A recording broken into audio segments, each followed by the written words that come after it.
Greetings to everyone.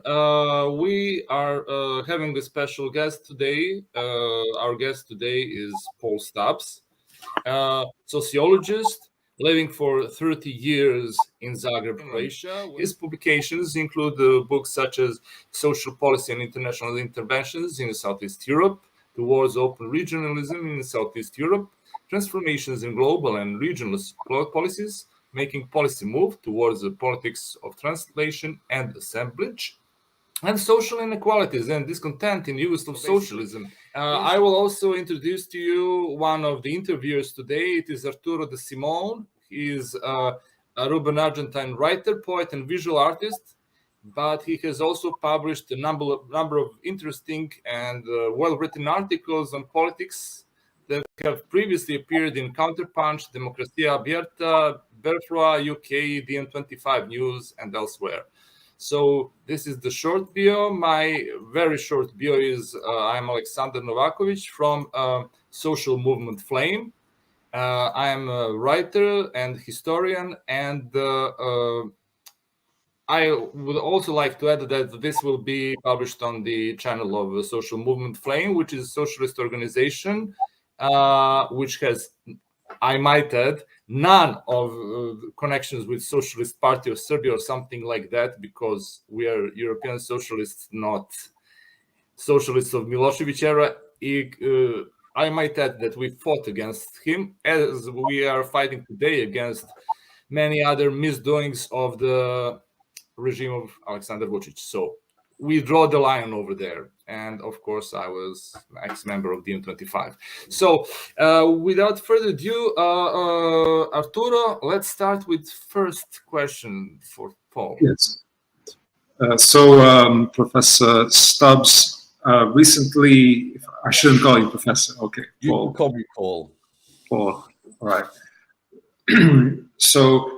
Recently, Croatia has entered the Eurozone and abandoned the precious kuna for the euro. And Ursula von der Leyen, President of the European Union, celebrated this as a great victory for Europe, for Croatia. What can you tell us about this, the machinations here? What is driving, what is motivating this?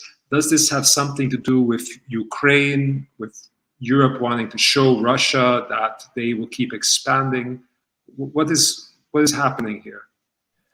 Okay. So, I mean, the kuna was, as Aleksandar will well know, the kuna was, well, just accidentally, I guess, the name of the currency during the fascist puppet Ustaše regime in Croatia during the Second World War. And of course, part of the Croatian state building project has always been to kind of incorporate previous incarnations of Croatian statehood, yes? So I keep joking now that we've abandoned one fascist symbol, the kuna, and we've replaced it with another fascist symbol, the euro. Now, of course, I don't think it does have very much to do with Ukraine and Russia and the immediate geopolitics, because of course, since 2000, really, when briefly there was a centre-left government elected in Croatia, the narrative has been Euro-Atlantic integration, right? Now, some of us get very annoyed by the putting of the two things together, but they now seem, in the context of Ukraine, incredibly linked, right? So it's joining the European Union, but joining every aspect of the European Union. It would not be for Croatia to complain about the Eurozone, right? And the single currency. So Croatia signed up for the kind of, what were they, the 4 tests. And in 1st of January this year, they joined Schengen. So another kind of fascist club, another exclusive a zone of violence and exclusion. And they joined the Eurozone. And what is important, a friend and colleague of mine, Mislav Žitko, wrote a text about the euro currency for Jacobin. And the point that Mislav was making is really important, that it was presented as there is no alternative, including by the kind of left platform that I am nominally still a part of. Zagrebia Nash is the municipal platform, and then Možemo, Yes We Can, is the national platform. So Možemo is officially, Možemo is officially aligned to the M25, isn't it? Oh God, no, probably. I mean, Zagreb Nash. If I may correct you, Zagreb Nash is a member of. It is attached with DiEM25 and also with Progressive International. Yeah, as well as Ne Davimo Beograd, or let's not the Belgrade drown. It's the same municipal organization. They're very much alike, these two organizations. Yeah, for our viewers who don't know what the M25 is, that's the Yanni Varoufakis movement. Yeah. So yeah, I mean, I actually we'll bracket this off because that wasn't Arturo's question, but I'm much more interested in the municipalism of Zagrebia Nash. I'm much more supportive of that than the national project of Možemo, right? But that's something we'll come back to. But isn't it interesting that, you know, apart from the very left spectrum that would be opposed to the European Union in any case, the monetary joining the Eurozone was seen as absolutely a positive sign. Okay, people complaining about inflation and so on and so forth. Now, for me, I'm not sure that entry to the Eurozone was a massive deal because essentially for the last 20 years, Croatia's fiscal policy has been to keep the kuna stable against the euro. So, I mean, you know, the idea that you give up your authority to the European Central Bank is something they'd already done some time ago. If I may, how is it that the example of what happened to Greece, because Greece was not able to devalue its currency, whereas Bulgaria, Poland can pull off any sort of mischief and always devalue the currency, and life is livable there, and there's some room for autonomy for people to do things their own way. I mean, Greece is like so close by, it's in the Balkans. How is it that they didn't take any heed, any warning from that example since 2015 of what happens when you are a small, not rich, rather poorer country and you adopt the euro? I mean, I think it's a really good question. And I mean, I think, you know, Aleksandar will bear testament to the fact that across this whole region, the ability to remember certain things that happened many, many years ago and to forget certain things that are fairly recent, or to selectively remember and forget, is quite a big capacity, right? So, you know, I suppose the fact is that 32 years of Croatian independence, there has only been 2 times to a total of 8 years when the ruling party has not been the kind of right-wing HDZ, right?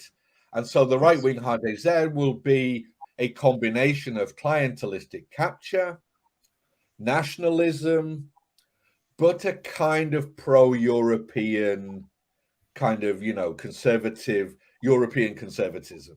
So you put the three together, and the argument, I think, would be that the Greeks were rightly punished for, you know, trying to actually exercise autonomy over their policies. Let us not forget, we have probably the current Croatian Prime Minister, I mean, is desperate for a job in Brussels, because why should you be paid very little and have such a stressful job as Croatian Prime Minister, where you even get a tax from your own right wing, right? Wouldn't it be better to work in Brussels and have much less stress and a lot more salary? So he, you know, I think it was very significant that Ursula von der Leyen and he took coffee in the center of Zagreb, that it was like very much, he talks about how he's always talking to Charles Michel on the telephone. So that kind of, the sycophantic relationship to Brussels is because sooner or later he would want to end up in Brussels. All right. I mean, my position on the European Union has hardened over time. And I think I did write something about the Greek crisis. And I think, you know, the fact that what you really have is an incredibly hardline EU, a fiscal waterboarding, Varoufakis called it. And I think that's what we see, really. You see very limited opportunities for spending that is on social welfare, education, health. Those are kept within strict limits. And the fiscal rules become the dominant form of the European Union. So, you know, is Croatia the periphery of the EU or the semi-periphery? I think as a Marxist, in terms of a kind of post-industrial state, you'd say it was the periphery. In a way that perhaps the Czech Republic is more semi-peripheral or even core these days. So the level of autonomy is limited, but the level of political opposition to the adoption of the euro was incredibly telling, it seems to me. Okay, thank you. We were talking about the pretty much same situation. I see many parallels between Croatia and Serbia for various reasons. We are, as you know, both neighboring Slavic nations with common history, common cultural heritage and stuff like that. But there is one thing that is interesting, and that is that there was the only time when we had sort of more independent foreign policy in our histories. Both Croatia and Serbia and other ex-countries of Yugoslavia, it was the period between 1945 and 1990, actually, when Yugoslavia existed. 1948 and 1990. 1948, let's be more precise. Yeah, after that no to Stalin, of course. But, you know, we have developed as a socialist Yugoslavia, and we had more space to maneuver. More space to maneuver in international politics to do something as Yugoslavia, as united front of small Slavic nations on the Balkans than we do today. So we were part of non-aligned the movement, and I would like to ask you: is there any possibility? Yeah, of course. That's one of the reasons why we asked you here for the in the first place. But I wanted to ask you: is there any chance for this movement to revive? Is there any chance for a revival of non-aligned movement? That leaders of Asian and African peoples can meet together in their own countries to discuss and deliberate upon matters of common concern. In spite of diversity that exists among its participants, let this conference be a great success. The delegates assembled in the conference hall decided that in the present situation they should give their immediate attention to the following questions: the general situation in the world, the establishment and strengthening of international peace revive. And security. Is there any chance for a revival of non-aligned movement? So let me actually do the prelude to this, because I think you're absolutely right, and that's why I am obsessed with Socialist Yugoslavia and the non-aligned movement. That actually, through a very, you know, the break with Stalin in 1948, right? The anti-fascist tradition that resonated with decolonial movements in the global South.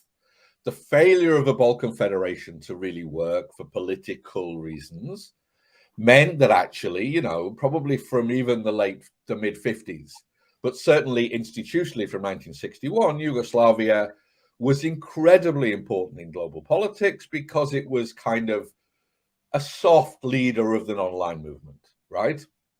And of course, non-aligned movement also had India and Egypt and some big countries. But, you know, Yugoslavia, for its size, had an immensely bigger impact and importance in global politics, both at the very top level in terms of Cold War East-West and kind of global North-South relations, but also because lots of Yugoslavs worked in the UN agencies. They were involved in kind of UN.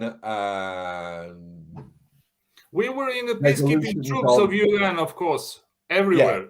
But you know they were important in terms of social rights, economic rights, new international economic order, a whole lot of things, right?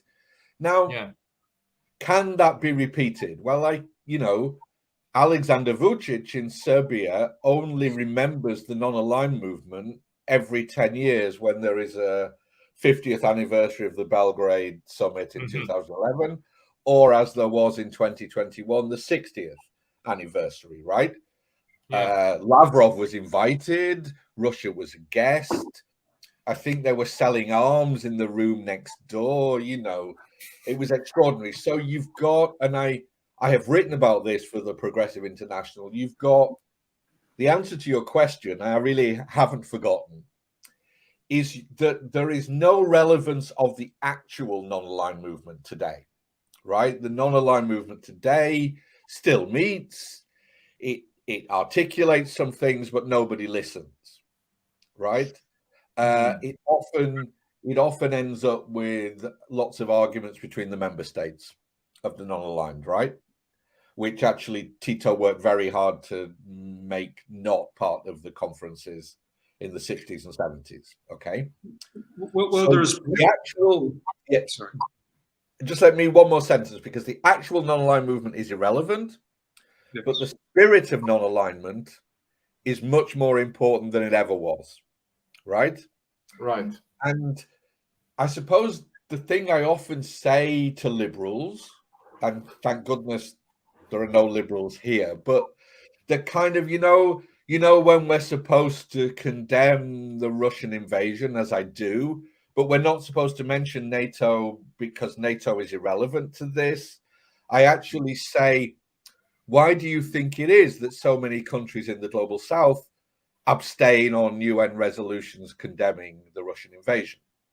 And the reason, of course, is because they see this as not part of their politics, which is about global inequality and the importance of, 40, 50 years after the end of colonialism. I suppose the French colonialism is still with us, yes, but let's think about the Portuguese Revolution and the independence of Mozambique, Guinea-Bissau, Angola, and Cape Verde. Almost 50 years after that, neo-colonial economics are still around, right? So the spirit of non-alignment, which would be about self-determination, the rights of nation states to determine their own social systems, it would be about complete disarmament. It would be about global economic justice. Those things, the spirit of non-alignment, are more important than ever. Now, non-alignment is not neutrality. Non-alignment is a much more positive spirit, right? And maybe today we need to think about non-alignment through social movement, through social forces, and so on and so forth. And yet we now see, is it Finland, certainly, probably Sweden as well, want to join NATO. So the fact that this spirit of non-alignment cannot be an important force acting in world politics is a real problem, because we need it more than ever. Yeah, I just might add that Finland and Sweden and Austria were not members of non-aligned movement. No. But they were always present at present at the conferences of non-aligned. They had observer status, and for a while in the UN, the neutral and the non-aligned worked quite closely together. There was a neutral and non-aligned group, and I've been doing a lot of research. I'm still doing it now. That's why I'm in London, on the new international economic order, and actually the Swedes and the Dutch were actually much more supportive of the demands of the global south than, of course, the UK or the US. you know. Yeah, So the Dutch have changed enormously. The Netherlands was very vocal in supporting the ANC at the end of apartheid. Back then, they remembered their relationship to the Moors. Ireland was very supportive in the 70s, but you know, the new international economic order ended with global neoliberalism, with Thatcher, Reagan rolling back at home and rolling out neoliberalism everywhere. Now, of course, the global South already had. You're in Argentina, right? So the structural adjustment, you know, structural adjustment that began in Latin America and Africa, Aleksandar will know, moved to Yugoslavia already in the 80s.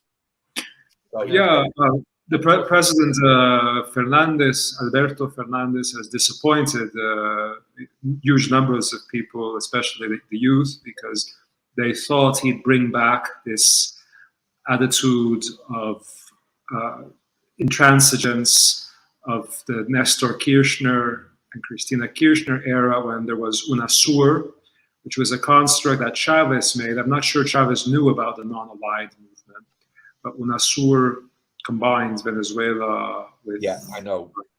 Yeah, and I think that may be that would be, sorry, so we're jumping in on each other, but I think perhaps if there isn't the possibility of a big non-aligned movement, what there could be are regional progressive blocs, right? And so the Bolivian, Venezuelan, you know, Argentina, Chile, that kind of idea, that if you could find in Latin America 4 or 5 leftist-led governments, then regional cooperation could happen, you know? And if I may jump to a question we were planning for later, but I think it makes sense to ask it now. So the Greek politician, academic, Yanis Varoufakis, recently he released something called the Athens Declaration, alongside a Turkish writer, and Jeremy Corbyn also went there. It was about 2 paragraphs with a few sentences derivative from the DiEM25's foreign policy papers. And they announced an Athens Declaration that the title was "We Need a New Non-Aligned Movement," and it's about 2 paragraphs. So are you aware of this, and what do you think of this as a beginning? Yes. So Yanis, if you're watching, look, I mean, DiEM25 in its initial iteration was incredibly Eurocentric. But I think it's really important that the leadership in DiEM, you know, the key figures, they probably would not call themselves leaders, although they are, the key figures actually listen to that critique. And I think now, you know, the fact that DiEM25, Progressive International, they were recently in Cuba, because Cuba is the new president of the G77, and they kind of had this double kind of platform. One is, as you say, the Athens Declaration, the need for a new non-aligned movement. The other is the need for a new international economic order. And the old new international economic order, which I'm doing a lot of work on now, was incredibly interesting in terms of, you know, the idea that neo-colonial economic domination, the power of multinational corporations, had to be kind of shrunk, and we needed terms of trade for the peripheral countries in the global South to have consistent commodity, better prices for commodities, stable and good prices. We needed a level playing field in global economics, right? So I think these 2 combinations, the non-aligned idea and the new international economic order, which really came from the non-aligned movement, G77 and UNCTAD, right, in the 70s. The Algerians were also pushing it quite a lot. Those 2 ideas intellectually work. For me, they're incredibly important. The problem I have, and I mean, I don't think that the people putting these forward have not thought about this. The problem I have is one of which social forces globally will take these things forward. Because, you know, I was going to quote Marx, and the phrase has gone out of my head, but, you know, the materiality of ideas ideas are great, but if they don't have a material force behind them, they don't become the ruling ideas, right? Was it up until now, philosophers have interpreted that one, but there's another one as well. But yeah, I mean, anyway, the German ideology. It's from the German ideology. Yeah, we could end up with 20 minutes on the right Marx phrase, but the point would be that ideas are just free floating unless they have powerful social forces behind them. Absolutely. And I do worry that actually, okay, throughout the non-aligned movement history in the 60s and 70s particularly, you have Cuba on one side, perhaps too radical. You have Yugoslavia on the other, too conservative. Actually, conservative as in not wanting to kind of, not wanting to muddy the waters, not wanting to muddy the waters too much, but wanting to have influence with both of the power blocks. So if, as Progressive International is doing, you tie these things to the Cuban presidency of the G77, I mean, okay, Cuba's now different. Cuba is, could potentially now be a kind of important figure in a new left realignment, I suppose. So I started off being critical, but I think I'm moving to an idea that maybe it's not such a bad thing. But new non-alignment, new international economic order. But you can read the new international economic order, and Samir Amin brilliantly said, why do they never use the word capitalism about what it is they're criticizing? The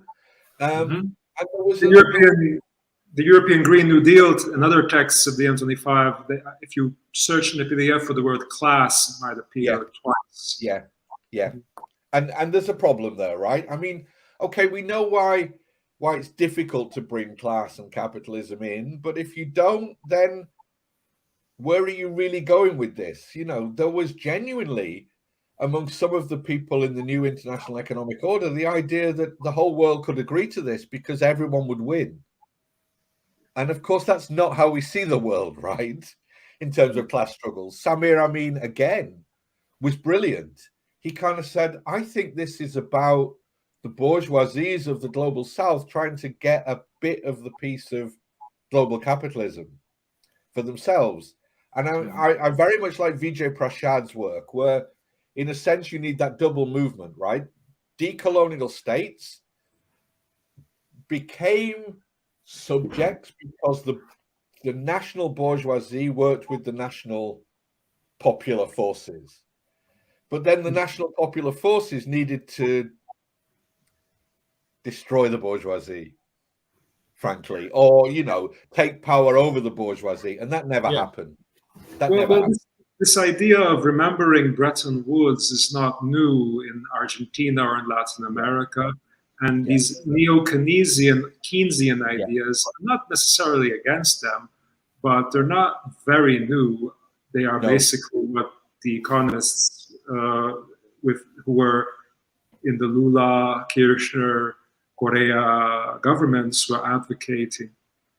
And I'd like to see Mexico more back on the map of the global left. Very few people talk about Obrador in Mexico. I agree. And Mexico was probably, along with Algeria, one of the key proponents of the of a more radical version of the new international economic order.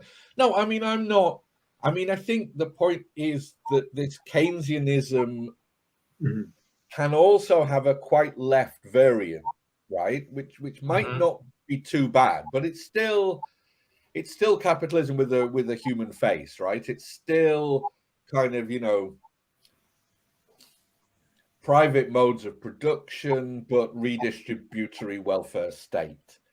And that may be the best we can hope for. I mean, I think isn't that the whole point of political struggles? They're always about the possible and the utopian, but you need to have both in your mind at some point, because if you only look at the possible, then you're actually constrained by the rules of global capitalism. Absolutely. Yeah. I would ask you, talking about the capitalism, let's go back to socialist Yugoslavia. You have described the period, especially from 1961 to 1990, the period in Yugoslav history, as period of Yugocentrism.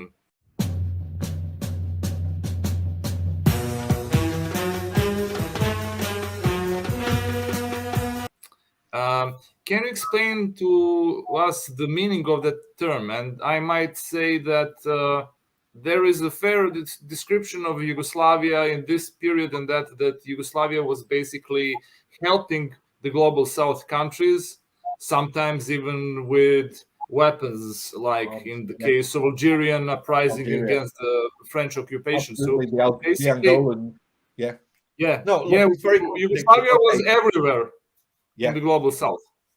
But let's do Yugocentrism is a bit more. I mean, it's one of those things where, you know, when you edit a book, the book takes a long time to come out, and then something that was meant as a kind of auto-critique of the book comes out before the book comes out. So the text I wrote on Yugocentrism was really more about a kind of research agenda, right? It was more about saying it's fine to talk about the non-aligned movement using Yugoslavia as the key case study, Yugoslav archives as the main source. But if we're going to go much further with this, we need to decenter Yugoslavia, right? We need more research from other places and about other places. So that was that. But of course, Yugocentrism can also work because, as I said earlier, Yugoslavia, socialist Yugoslavia, had an influence within the non-aligned movement and in the world much bigger than its size, right? And then we have to ask that question about what was Yugoslavia. And Yugoslavia was incredibly, for me, contradictory.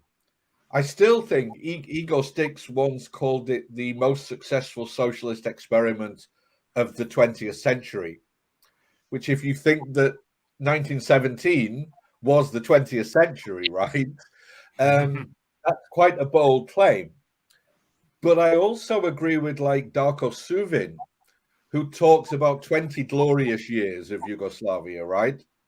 Ending around 65 to 68.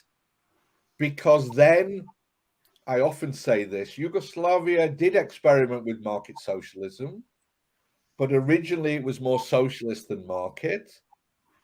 But between 65 and 68, the kind of reforms made it more market than socialist, right? Right.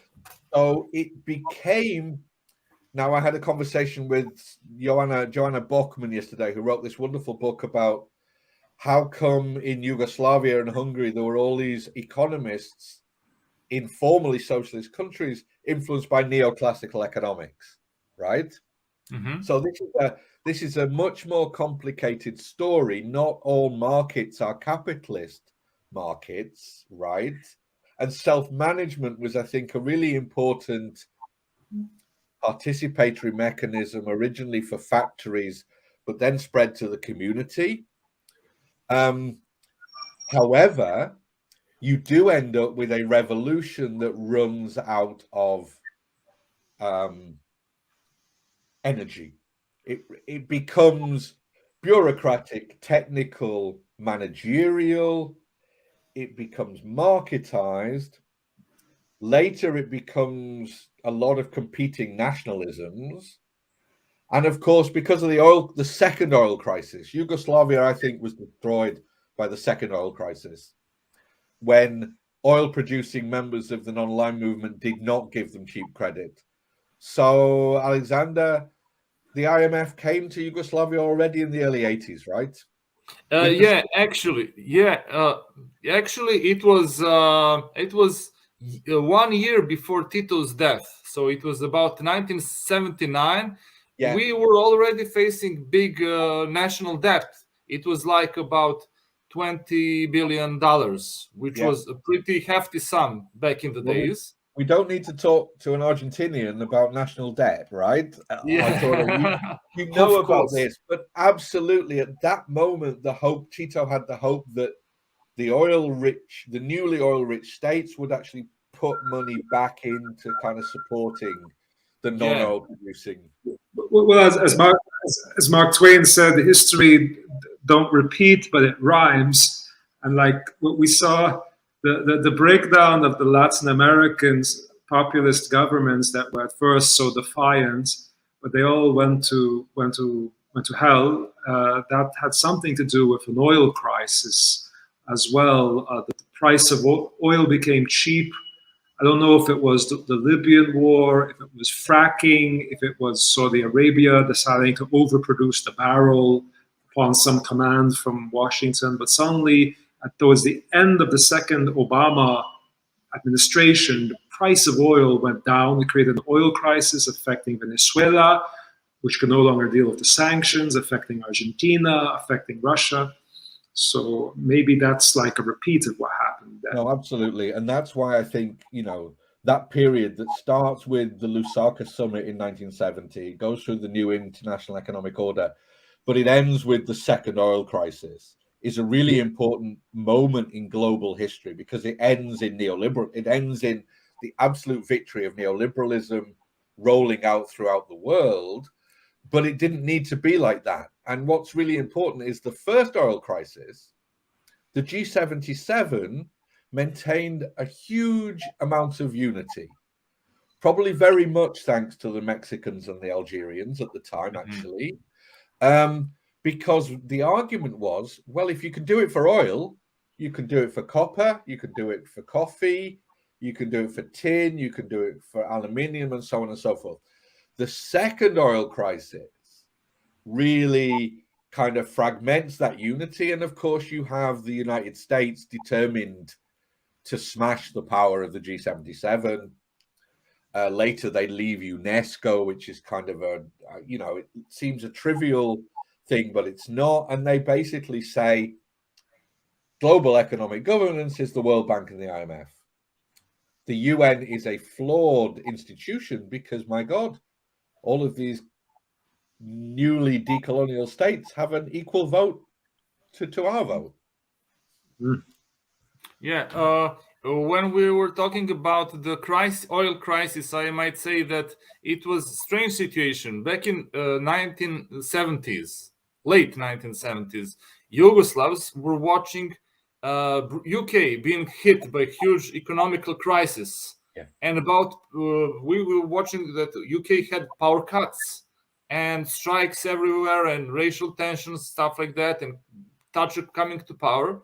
And then 3 or 4 years later, we had power cuts, food rations, we had big national debt, and we basically were out of business. Basically, many people started leaving the Yugoslavia after Tito's death. So basically, we were facing the same situation as UK was facing 3 or 4 years ago. It is an interesting parallel, although UK was and is capitalist country and Yugoslavia was socialist, but IMF controlled us all.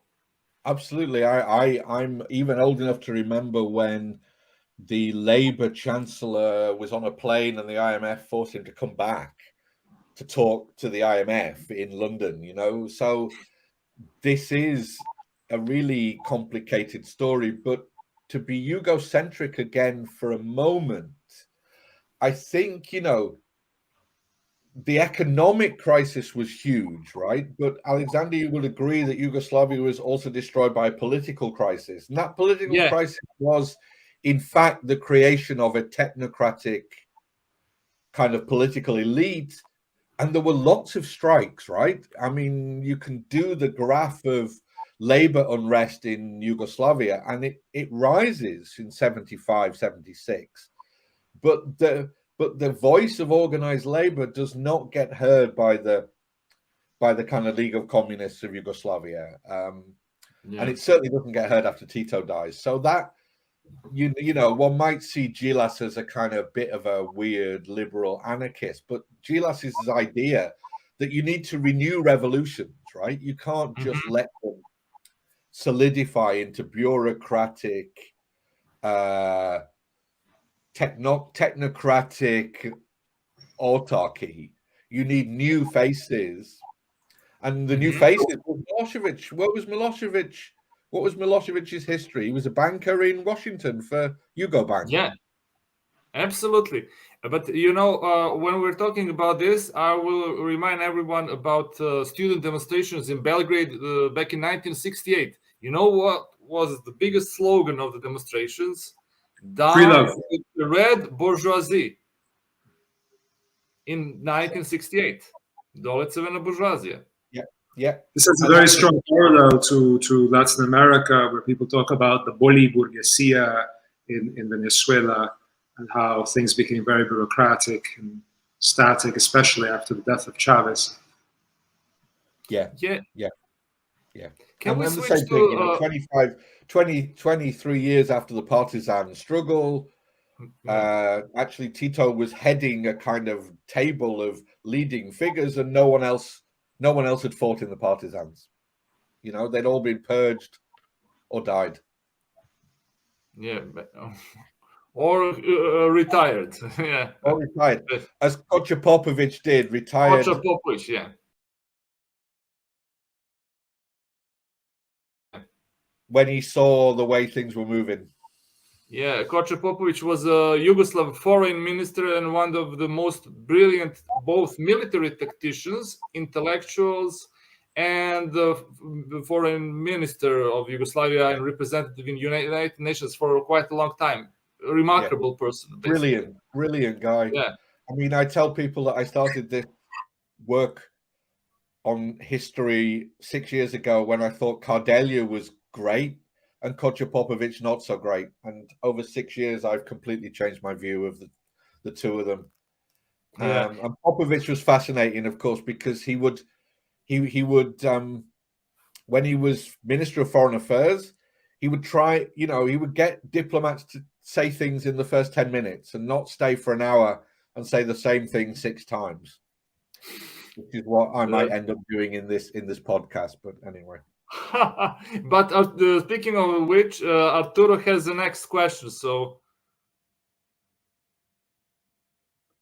well, we're curious as to the Bandung Conference in Indonesia in 1955. This is a very, very historically specific question. I know very little about it other than Sukarno was an economic nationalist in power at the time, and that this had. How does this compare to the first non-aligned movement summit in Belgrade in the 60s? That's such a good question to ask a sociologist who has now become the history nerd in a way. And you know, perhaps I didn't push the book enough because the book is not authored by me. I only edited it. There are like 14 chapters. And actually, one of the disagreements in the book, I mean, I love the fact that authors in the book disagree with each other, right? I wanted to promote that. But one of the disagreements is actually the relationship between Bandung in 55 and Belgrade in 61, right? And too often you actually see what I'm going to call sloppy scholarship. So I turn out to be a leftist, but also an academic snob, right? But the sloppy scholarship kind of says, you know, the non-aligned movement started in Bandung in 1955 and then was institutionalized in Belgrade in 1961. It's not true. They are two separate processes. The Bandung Conference was the Afro-Asian Conference of 1955, right? Now, crucially, Sukarno was involved, but crucially, Zhou Enlai of China and Nehru of India, right? Now, Nehru had been articulating this kind of, he didn't call it non-alignment, but a kind of peaceful coexistence kind of model. But what they decided to do at Bandung was invite every African and Asian state.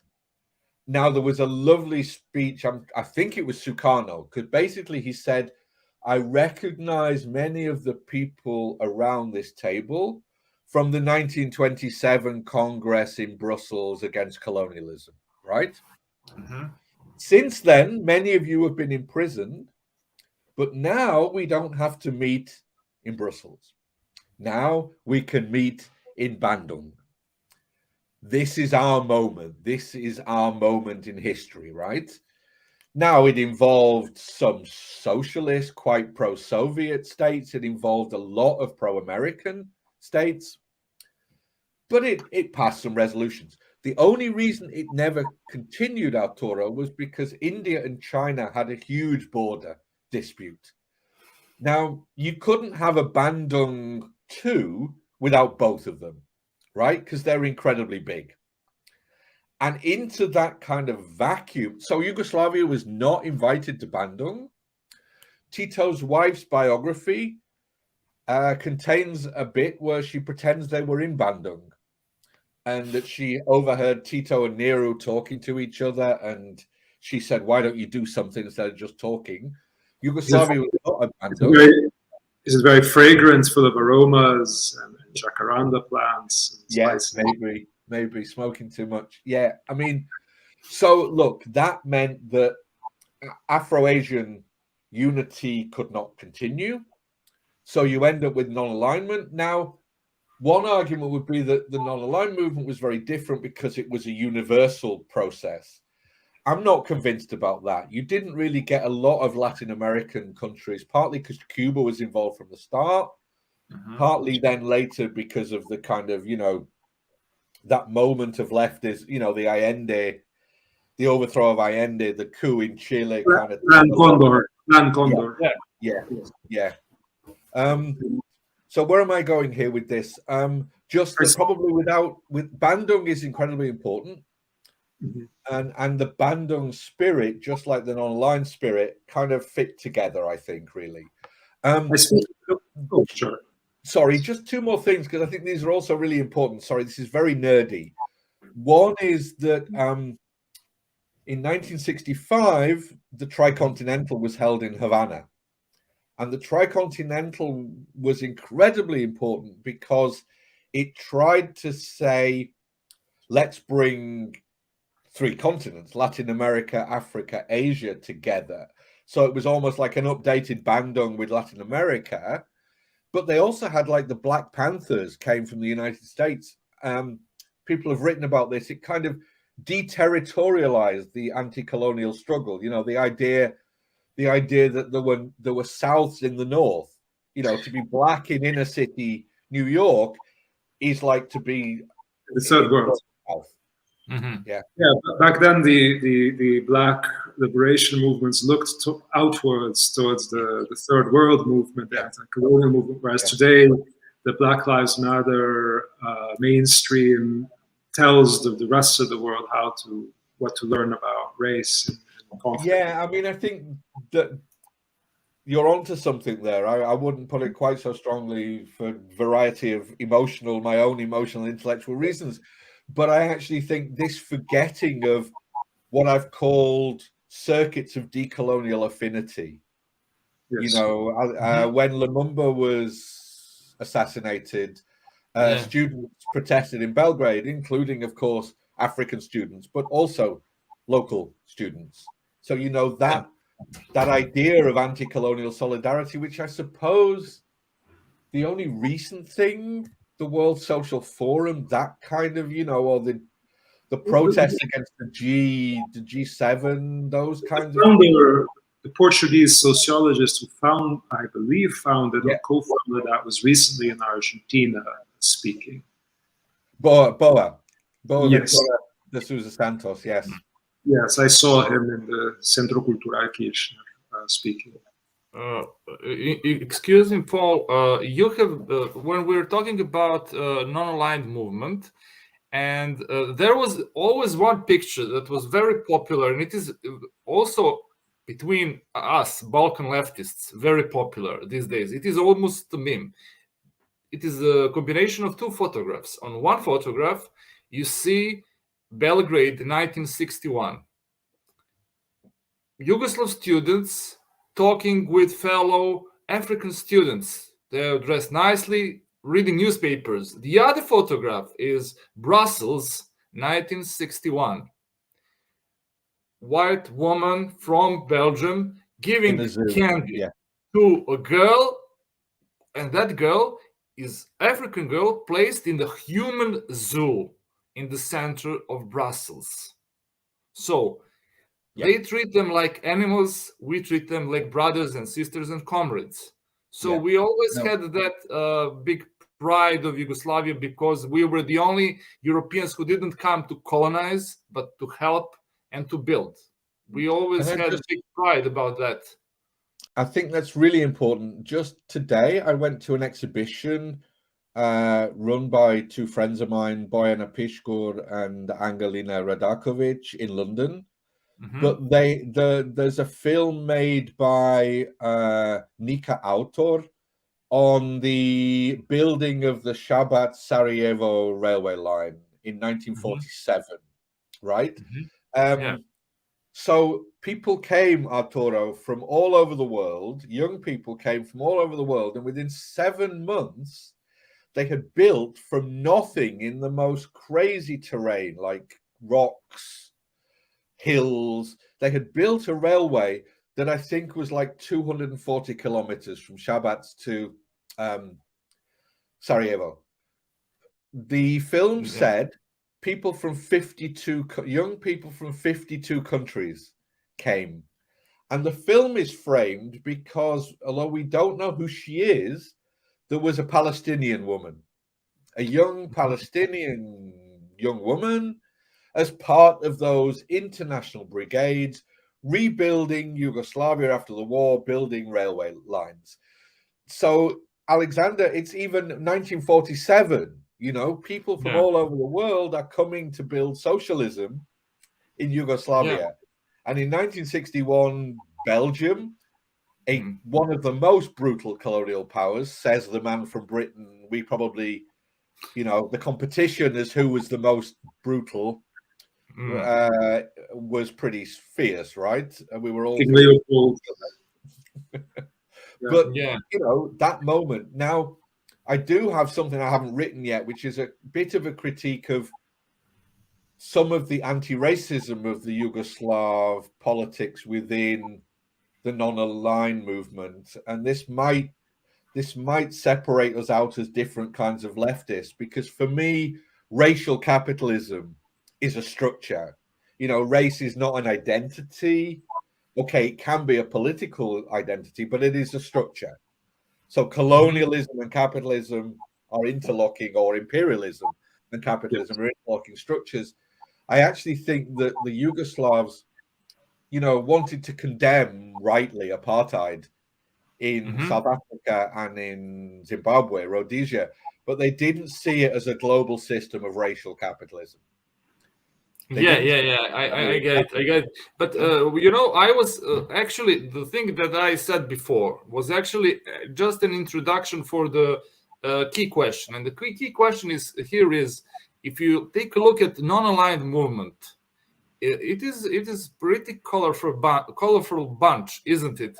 Like you have republics, socialist republics, or liberal capitalist republics. You have monarchies, even theocracies, and some of them are prone more to West, and some are more prone to Warsaw Pact. So basically, how can you explain what was the glue that kept together all those very different countries on 3-4 continents? Yeah, I mean, I think, of course, you've got an issue here that the more the non-aligned movement expanded in terms of member states, the more difficult it was to keep that consensus. But I actually think that, you know, the consensus in the 1960s was, even those states like Ghana that were actually quite interested in working closely with the Soviet Union, they actually said, but we didn't stop being a colony so we can be a neo-colony of you, right? There's an amazing moment. You know, Tito finally understood Stalin when they met in Moscow, and I guess after several vodkas, Stalin got his notepad out, and Tito wanted to talk about, you know, grassroots democracy, women's rights. And Stalin said, so do you have copper? How much copper do you have? Do you have aluminium? You know, this was a classic colonial extractivist idea. There's a famous moment when Guevara in Cuba was worried about too much Soviet influence, even though that was a very different Soviet period, a much more liberal period, I think, the Soviet Union, at least until Khrushchev was taken out of the picture. And he was actually telling an envoy of Kennedy's that we would rather have good relations with you. You are nearer by us. We would like to have peaceful and normalized relations. That's exactly when the moment when Kennedy's advisor flew back and said, attack them, bomb them immediately. You know, yeah. So absolutely, that moment of political, we don't want to be part of either of the two blocks. We also don't want to be blown up in, we don't want to be caught in a nuclear war that we have no stake in, actually. And then, of course, in the 70s, we want our ability to be economically self-reliant. We don't want to, you know. Recently, I heard a commentator who's actually rather right-wing, Sagar from the show Breaking Points, say that people who believe that, like Hillary talked about somehow removing Putin so that somebody gentler will replace him. And this young new rights commentator, he said, she knows nothing about the pattern of history because Nikita Khrushchev actually may have been taken out of the picture in the Soviet Union precisely because he backed down with the Cuban Missile Crisis. He softened there. Yeah, I mean, it's hard for us to imagine how close to nuclear annihilation the 60s was, yes, and I do think there's another issue here about, you know, and I had this conversation earlier today, actually, or yesterday. You know, I actually think self-management, the system of workers' self-management, and later, as I said, community self-management, was such a great system that actually the Yugoslavs should have been kind of promoting it a bit more in the non-aligned movement, right? They didn't try and sell it in a way, but partly they didn't sell it because they didn't want to appear to be offering kind of hegemonic solutions, right? And there's a famous, and I wish I could remember the exact context of this, but one of the countries where both the Yugoslavs and the Soviets sent military advisors, it may have been Ghana, but I may have got this completely wrong. But the person basically said, look, the Soviets either tell us what to do or get drunk and don't bother, whereas the Yugoslavs actually listen to what we want. What are our aims? What do we want to do? Now, the reverse of that is that, of course, Sukarno is overthrown by Suharto, probably one of the most savage fascist coups of the 20th century, and the Yugoslavs rightly don't meet with the new Indonesian authorities for quite a while. But when they do, they say, I hope our arms deals are still intact. Yes. You know, so the search for new markets, what am I saying here? Of course, there was solidarity, but you also wanted new markets. Suharto's coup was exactly around the same time in a very similar modus operandi as Videla in Argentina. Yes. I mean, Suharto killed many more people in a more populous country, but the way of shock, torture, and who they replaced, Perón, Sukarno, it's all of, you know, these are totally different cultures, but it's a very, very similar chain of events that took place. And the regime here kept maintain its weapons and other exchange with the Soviets. I don't know what the relation was with Yugoslavia at the time exactly. Relationship of whom with Yugoslavia? Indonesia or Argentina? Well, Yugoslavia and Argentina had very strained relations since 1945. And the obvious reason was that many criminals coming from different military organizations, such as a smaller number of Chetniks, left for Argentina to Buenos Aires and other cities, and we wanted them extradited, and the Argentinian government kept them. And we also wanted some Nazis who... You're breaking up, Sasha. But Peron had a good relationship of some sort with the non-aligned movement. I mean, it's a similar. No, absolutely. Argentina was an observer. Sasha's right that basically the problem of emigres and political diaspora was really, really important. But actually, Argentina was quite an important kind of sympathizer of the non-aligned movement, really. Mm-hmm. Yeah, I wanted to ask you, when you were talking about workers' self-government and many other social measures, did Yugoslavia also influence, in a way, British politics? I know that Tito and Anjurin Bevan had good relations and many other people from Labour Party, actually. So, yeah, no, I mean, I was just I'm in London because I want to go and look at the archives, right? And yes, I mean, I think that kind of Labour, Tito had a good relationship with Churchill, but then, the immediate, we're back to Keynesianism and the welfare state. But I mean, 1945 in the UK was not a revolution, but it was a social, it was a dramatic social reform. And there was a great deal of interest in the left wing of the Labour Party and the left wing of the trade union movement with Yugoslavia. But I would say actually the two countries that were most interested in self-management were Algeria and Sweden.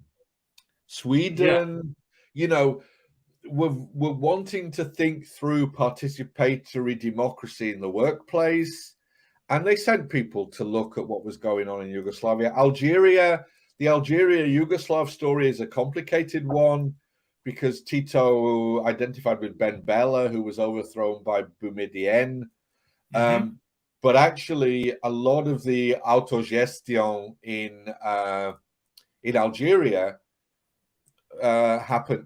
You've also, of course, have the French and Italian communist parties incredibly interested in self-management at some moment. Yeah. So, well, in Southern America, there are cooperativas. They have certain similarities. Yeah, and it would have been, I mean, I actually think one of my, this is with the hindsight of history, if only the Yugoslav, don't get me started on Praxis intellectuals, right? So you've got that Praxis, the Praxis group of kind of dissident philosophers who only read German social theory, right? They were not reading Fanon, they were not reading Pan-African writers, they were not reading Senghor. If only there'd been a more self-reflexive idea of Yugoslavia to talk to cooperatives in Latin America more, to kind of connect with, what Paulo Freire was doing in Brazil, or in other parts of the world. There wasn't quite enough of that kind of, what I would actually say is more non-alignment from below, a focus on community groups and participatory struggles, grassroots struggles. Thank you. This is great answer. I would like to ask Arturo for the next question. I think that we can hear each other. Arturo? Yes. Well, I just spontaneously just occurred to me. I spent a while, a certain amount of time in a small country, Tunisia, which was influential recently with the unfortunately misnamed Arab Spring, but which also had, under the progressive regime of Habib Bourguiba, had a certain role in the non-aligned movement that was quite significant. And I wonder if you see any I mean, it's a small country, yet it was somehow very, not as small as Yugoslavia. I mean, smaller than Yugoslavia, obviously, but it had a certain influence, and it's had a certain repercussion again 10 years ago, at least, in the world. And yeah, no, I actually think the small countries thing is really important. I'll preface this with half a joke. I mean, Tito and Nero did not get on very well. Partly Tito thought Nero was far too kind to the British because he'd been educated in the UK. But Nero didn't just get annoyed that Tito had stolen his idea, but Tito would frequently talk about the non-aligned movement as empowering small countries. Now, whatever else you might think about India, it's not a small country. But you can certainly see it with Tunisia. You can also see it with some of the Caribbean states. So Jamaica under Malcolm Manley, Guyana with LFS Burnham. And this brings us back to that question you raised around Bolivia, Venezuela. You know, the Caribbean was also at the time trying to think about what a Caribbean progressive federation might look like. You know, the idea that there could be Caribbean unity rather than a whole lot of small islands, each going their separate way. With direct lines to England, to the former colonizing country. Yeah, indeed. And of course, inevitably, we're almost compelled to bring up Ukraine. Looking at Ukraine and thinking of the non-aligned movement, on the one hand, I think it's very sad how much of the world, the African countries that would have quite easily sympathized with the Ukrainians, are alienated from them. Because the Ukrainians, they are clearly very poor and exploited comparably to the West. But they, with the way that their cause is sold to Africa, Anthony Blinken went around bludgeoning and trying to more or less bully the African countries to further deprive and further incommode their populations by not doing any trade with that's convenient to them with Russia. How is, on the one hand, that kills what would have been a very easy solidarity, I think, given that Ukraine was an invaded country, a country that is mostly poor people and resource rich. How is, Stalin a century ago, the way he absorbed Ukraine, which Ukraine had a certain kind of socialist in the autonomy, and it was and Lenin found that very important because he saw something in the character of Ukraine as a very special, character that needed to be, that he wanted Ukraine to have that autonomy. Stalin put an end to that.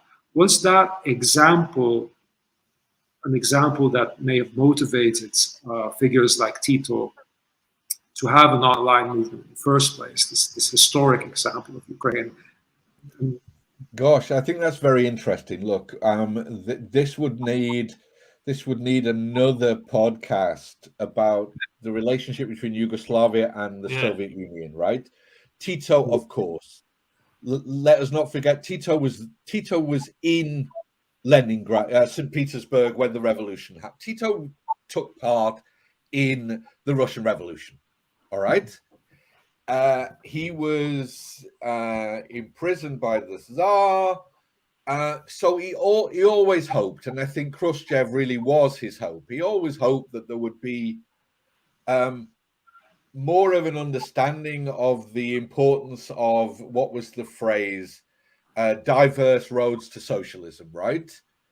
But he absolutely saw Soviet minority policy as something to be avoided at all costs, right? So, we could say the four pillars of Yugoslav socialism were, of course, anti-fascism, self-management, non-alignment, but also brotherhood and unity. This idea that you would actually not suppress national feeling necessarily. You would not suppress national identities, but you would never let one national identity rule the others, right? Now, this was a very complicated juggling act, which you know, has to be understood across different time frames. But Arturo, the way you introduce this is exactly the kind of discussions we need to have on the left, which does not start with kind of a liberal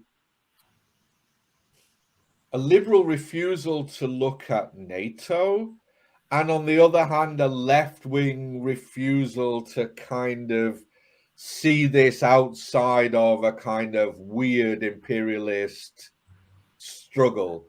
This is global, but it's global in a very different way from previous conjunctures.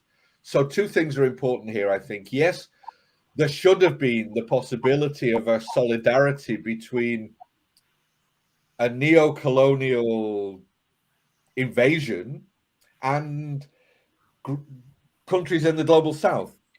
Didn't happen for two reasons. Do you remember the way in which black students from the global south, who couldn't even get into Poland because, you know, the Polish border guards could hardly believe that there were multinational students in Ukraine studying, right? Which would have been totally normal during the non-aligned movement and was totally normal during the Soviet Union.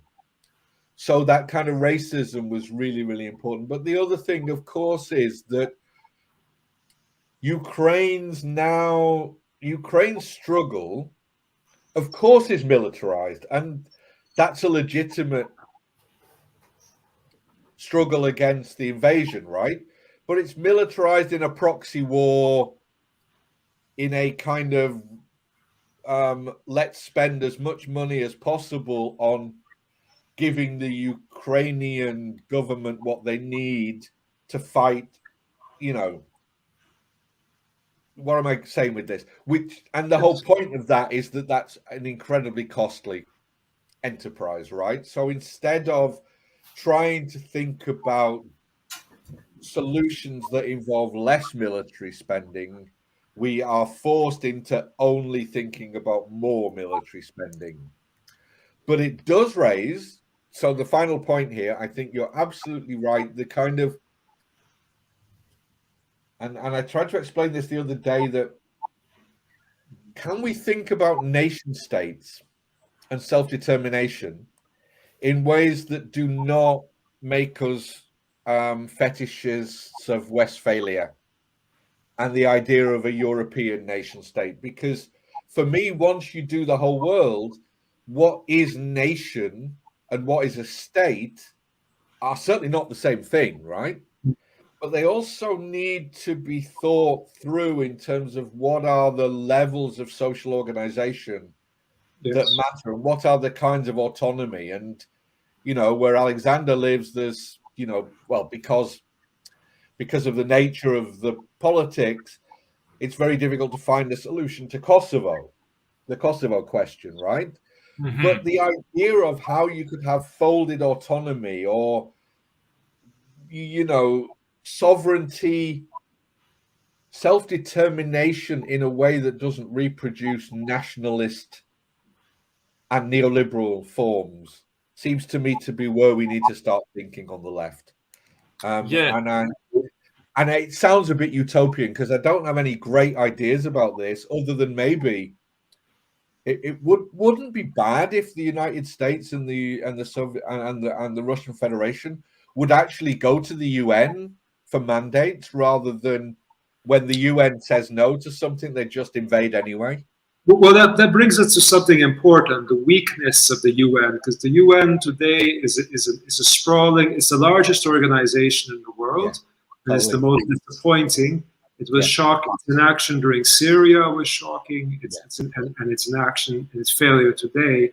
The non-aligned movement, though, I think that the times when the UN was the most impressive, when its rulings were the most interesting and daring, like when it supported Amilcar Cabral, that kind of coincided with the heights of the non-aligned movement, didn't it? Yes, absolutely. And I always quote Amil Cabral in 1964 in the Cairo summit said, "The United Nations is a giant with its hands tied behind its back." And every demand, probably one of the most important demands of the non-aligned movement, was let the UN do what it was supposed to, what it said on the tin it was going to do, right? That it was going to be a global forum for global governance. Now, you know, that could be global bourgeoisies, but the demands were pretty simple. No more vetoes in the Security Council. How did that happen? Right? And, you know, it happened because you would not have got the United States, the Soviet Union, and later China to agree to even have a UN if they didn't have veto powers. But veto power in the UN should be gone. There should be more equality in UN bodies. Actually, the World Bank and the IMF should no longer be separate. They should really be part of the UN, and they should not have voting based on how rich countries are, right? So basically, the United States controls the IMF. The head of the World Bank is always from the United States, but so is the head of UNICEF. You know, these countries traditionally have managed to kind of completely subvert the UN. And that's why, you know, the 60s and 70s are fascinating, because you have UNCTAD, which is really the creation. UNCTAD creates the G77, but the G77 also creates UNCTAD.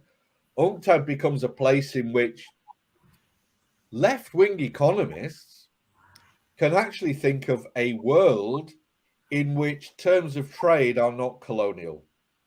And it was never implemented, of course, but many parts of it, you know, did influence. And we need a strong UN today, right? We do not need the World Bank and the IMF. We do not need the World Trade Organization, and we don't need vetoes in the Security Council. So would you say basically that the lesson of all this history is that we need movements for UN reform?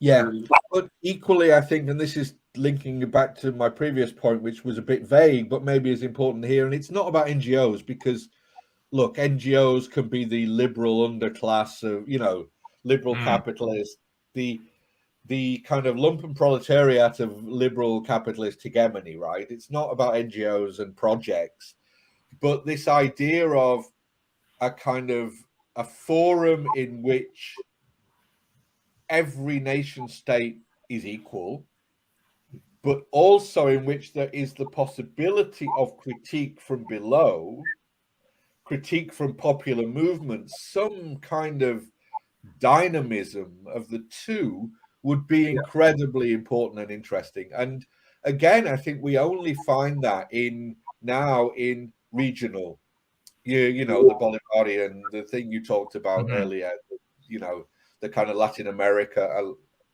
alliances. You could do it maybe when you've got more cultural linguistic similarities, but you can also do it if you actually break down global hegemony. Speaking of which, what about the progressive or socialist international? Is there any possibility? Do you see any political possibility of its creation? Because, for example, they have good graphic design. You know, you're talking about progressives. You have Progressive International, and it is basically centered around DM25 and other smaller organizations, and it is not, well, it doesn't have real political power. What I'm asking is basically, do we have the possibility? Is there any political possibility of creation of such an organization to cover the whole of the world? So we've been going almost an hour and a half, and I've managed not to kind of. No, I almost at one point thought I was going to be guilty of what you might call identity politics. But my big fear here, you know, there is a time when those of us from the north and the west of the world need to be a bit more humble and need to listen and not speak. Now, that doesn't mean we have to be silent necessarily, but it means that we need to spend time in humble listening to forces and voices that are not from the territories we're from. So I'm saying this as a Brit to an Argentinian and a Serbian. So it's only me, actually. It's only me. But you know, the danger of progressive international is that it's still Bernie Sanders, Yanis Varoufakis. You know, you do get the voices from the global south, but it's not.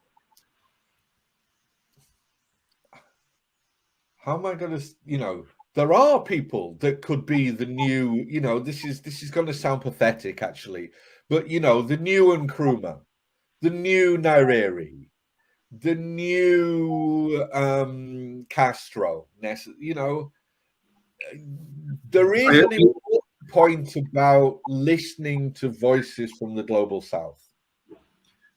I agree, and I recently looked at the website of Corbyn's Peace and Justice project, and I also saw immediately the large portrait of Varoufakis immediately underneath the logo. So it's the same people all the time. And if I look at the PI, I do find that it does have certain high-profile Western academics. Yes. Usually at the center and usually seeking to associate themselves with high-profile people. And can I just add that, I mean, and maybe this is even more, this is perhaps too much, but we haven't really talked about gender very much in this. And for me, you know, gender, race, class are interwoven structures of exploitation and oppression. My fear of some of the kind of new internationalism these days is that it actually might be Western arrogance combined with a kind of global machismo, you know, in which we celebrate Che Guevara, the revolutionary figure who is undoubtedly male, probably heterosexual, if not homophobic. And we celebrate that kind of military, you know, the military moment of decolonial struggles. Now, those decolonial struggles, women fought alongside men, right? In the Cuban Revolution, in the Algerian Revolution, in the Yugoslav partisans, right? Of course. So this is really, really important to think through a kind of a global internationalism. And you know, I was not really a part of the World Social Forum, but I miss it. And I think the World Social Forum had a degree of reflexivity about some of these things. Okay, I think people got very frustrated that you could never discuss anything because you would be so wrapped up in who was saying things. There's a real danger in that. But we have to have in our DNA as leftists, I think, this kind of interwoven class anti-colonialism. I think to have that, we need to listen also to the leftist self-criticism that's come from Cuba and Nicaragua. Yes, and we will have that. Either you're pro-Ortega or pro-regime change. Yes, and there's very little internal self-criticism. Yeah. Many people also regret what happened in Cuba, the persecution of artists and homosexuals for 5 years. If the quinquenio agrees to 5 gray years, it's also interesting to see how Cuba dealt with that. Yes. No, and I think you were described in the introduction. This is the first time we've met, but as an artist. I mean, I do think cultural workers are often the most important people who articulate the critique of a kind of dominant kind of unspoken ideology, even on the left. So even progressive forces need that constant critique, right? They need constantly bringing back to like how we relate to each other as human beings, I think. And you know, I think Boa de Sousa Santos, that kind of decolonial approach is very conscious of this. I want actually, Aleksandar, you will know the book by Todor Kulic on the memories of the left, but I actually love the book. But I was part of a discussion about the book, and I said, you know, we need reflexive ambivalence. Some of us need not just to be more humble, but we need to be much more ambivalent, not so certain anymore. And his response was correct, of course, that ambivalence isn't a great political program, right? And ambivalence is the space that artists and intellectuals can occupy, but I actually think it's an important space.